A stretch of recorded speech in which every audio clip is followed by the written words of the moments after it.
नमस्कार प्रिय मित्रों, आप सभी का स्वागत है ज्योतिष की पाठशाला में।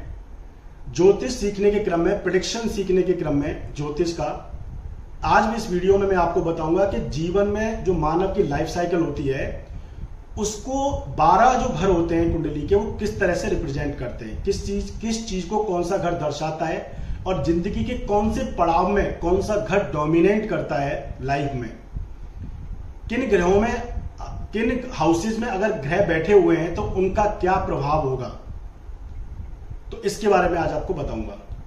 दोस्तों, 3 तरह की स्पेसिफिकेशंस होते हैं हाउसेज के। जो एंगुलर, एक होता है एंगुलर हाउसेज। एंगुलर हाउसेज में जो हाउस आता है वो है first house, fourth house, 7th house और 10th हाउस। ये हमारे एंगुलर हाउसेज हैं। दूसरा जो है वो है सक्सीडेंट हाउसेज, जो है हमारे 2nd house, 5th house, 8th house और 11th हाउस। ये आपके सक्सीडेंट हाउसेज हैं। इसके बाद जो तीसरी कैटेगरी है वो है कैडेंट हाउसेज। कैडेंट जो हाउसेज होते हैं वो है आपके 3rd house, 6th house, 9th house और आपका 12th हाउस। ये आपके सक्सीडेंट हाउसेज हैं। दोस्तों, क्या होते हैं एंगुलर हाउसेज, क्या होते हैं सक्सीडेंट हाउसेज और क्या होते हैं कैडेंट हाउसेज। एंगुलर हाउसेज जो होते हैं ये व्यक्ति के इमीडिएट इन्वायरमेंट को दर्शाते हैं। जितने भी केंद्र के घर होते हैं, इनका मानव जीवन पर इमीडिएट प्रभाव होता है, जीवन में, मानव जीवन पर, और सबसे ज्यादा हड़ल पैदा करने वाले ये हाउसेज होते हैं। तो केंद्र हाउसेज में अगर कोई प्लैनेट बैठा है या केंद्र हाउसेज में मैक्सिमम प्लैनेट्स अगर बैठे हैं कुंडली में, तो इससे यह पता चलता है कि व्यक्ति के जीवन में बहुत ज्यादा अप एंड डाउन्स और बहुत ज्यादा स्ट्रगल का माहौल रहने वाला है, या स्ट्रगल वो फेस करा है उसने अपनी लाइफ में। क्योंकि केंद्र स्थान जो इमीडिएट हाउसेज होते हैं आपके, इमीडिएट हाउसेज क्यों होते हैं? पहला अगर आपका खुद आप है, व्यक्तित्व है आपका। चौथा अगर आपके सुखों का है, आपकी इमीडिएट फैमिली का है। 7th हाउस आपके व्यापार का है, अगर आप व्यापार करते हैं तो, और आपकी पार्टनर का है, लाइफ पार्टनर का है। 10th हाउस जो है आपके कर्म का हाउस है। ये नौकरी अगर आप करते हैं तो उससे संबंधित ये हाउस है। ये चारों ही चीजें व्यक्ति के लिए बहुत महत्वपूर्ण है और व्यक्ति इमीडिएटली कह सकते हैं कि डे टू डे लाइफ में जो इमीडिएट एक्शंस उसके होते हैं वो इन्हीं चारों चीजों को लेकर के होते हैं। ये पहला उसका एक पड़ाव है, कह सकते हैं क्षेत्र है, जहां पर उसको काम करना है। इसलिए जो एंगुलर हाउसेज होते हैं, जो केंद्र के हाउसेज होते हैं, इनका जो सबसे इंपॉर्टेंट आप इनको रिप्रेजेंट कर सकते हैं वो है एक्शन। यानी कि ये आपके एक्शन को बताते हैं, किसी भी व्यक्ति के एक्शन को बताते हैं कि उसके एक्शंस कैसे होंगे। अगर सारे ही ग्रह, मतलब लगभग सारे ही हाउसेज में 1, 4, 7, 10 में अगर प्लैनेट बैठे हुए हैं और पापी प्लैनेट बैठे हुए हैं और मैलिफिक प्लैनेट्स, कुछ एस्पेक्ट ऐसी बनती है, ग्रह दृष्टियां बनती हैं, तो मान लीजिए कि व्यक्ति के जीवन में बहुत स्ट्रगल है, कोई भी चीज उसकी लाइफ में इजी नहीं मिलेगी। यानी कि इजीनेस जो है लाइफ में बिल्कुल भी नहीं होगी। आए दिन कोई ना कोई परेशानी घर में, परिवार में, व्यवसाय में, नौकरी में, और खुद व्यक्ति कहीं ना कहीं चीजों से ग्रसित रहता है, गिरा हुआ कहीं ना कहीं देखने को आपको मिलेगा। इसके बाद जब ये सारी चीजें हो जाती हैं, उसके बाद क्या होता है? यानी ये सारी चीजों पर जब व्यक्ति काम करता है और इन चीजों पर वो जब अपने पराक्रम से, अपने पुरुषार्थ से, अपने हार्ड वर्क से ये सारी चीजें जब वो करता है, तो उसके बाद उसको मिलता है 2nd हाउस। 2nd हाउस है आपकी वैल्यूज, चाहे वो पैसा हो, चाहे वो आपकी प्रॉपर्टीज हो, चाहे आपका वो कुटुंब हो। 2nd हाउस भी परिवार का हाउस है। यानी आपसे संबंधित रखने वाली कोई भी चीज, वो आपकी वैल्यू है। सिमिलरली सक्सीडेंट हाउस में जो दूसरा हाउस आता है वो है 5th हाउस।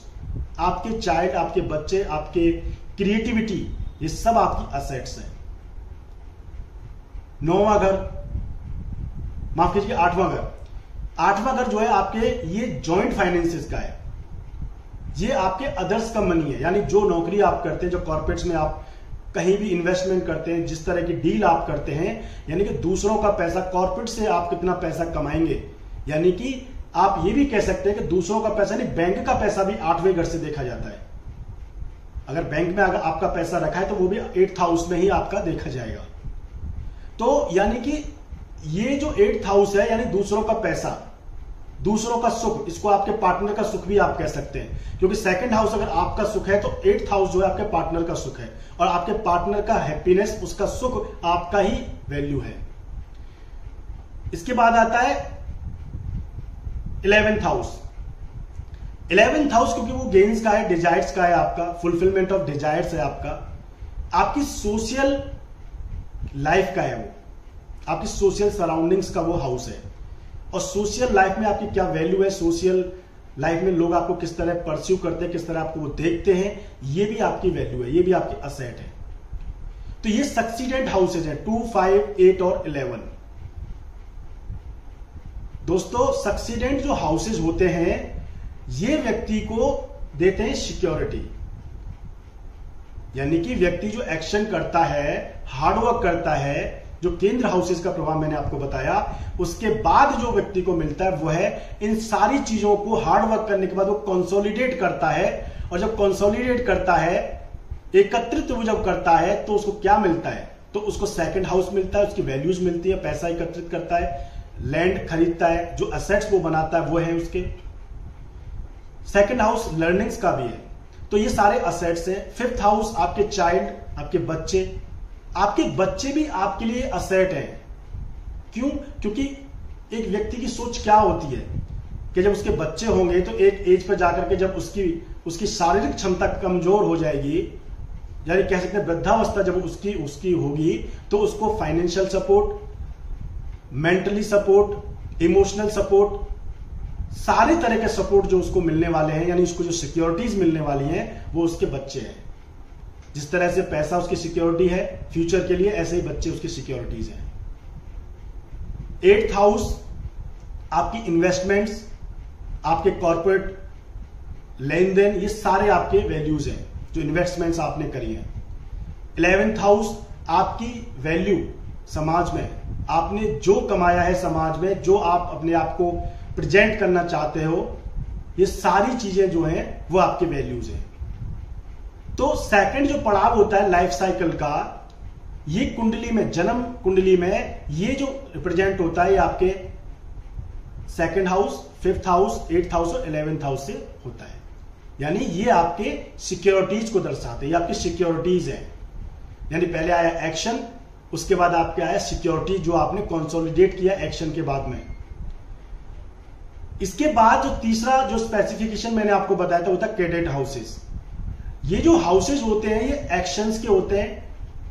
ये जो हाउसेज होते हैं कैडेट हाउस, ये एक्शन के होते हैं, ये आपके वर्क के होते हैं, और आपके जो एग्जीक्यूशंस जो हुए हैं, आपके जो आदान प्रदान आपने करे हैं, जो एक्सपीरियंसेस आपने लिए हैं, ये उनके हाउसेज होते हैं। यहां पर आपको एक्सपीरियंसेस मिलते हैं इन हाउसेज से रिलेटेड। यानी इन हाउसेज में अगर कोई प्लैनेट बैठेगा, जब मैक्सिमम प्लैनेट बैठे हो, इन हाउसेज में कौन कौन से घर में जो प्लैनेट बैठे हैं, तीसरा घर, छठा घर, आपका 9th हाउस और आपका 12th हाउस, ये आपके कैडेट हाउसेज हैं। ये वो हाउसेज हैं जो आपको एक्सपीरियंसेस कराते हैं आपके जीवन में। जहां आप चीजों का आदान प्रदान करते हैं वहां पर आपको एक्सपीरियंसेस गेन होते हैं। जहां आप वर्क करते हैं, जो आपका कर्म का जो क्षेत्र होता है, एक्सपीरियंसेस कैसे मिल सकते हैं।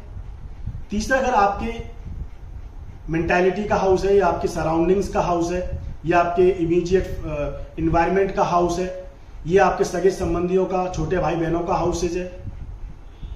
इन सारी चीजों से आपको एक्सपीरियंसेस मिलते हैं। वो एक्सपीरियंसेस आपने क्या एक्सपीरियंसेस आपने जीवन में लिए, और उन एक्सपीरियंसेस जो आपको हुए बुरे या अच्छे, उनसे क्या सीख आपने ली,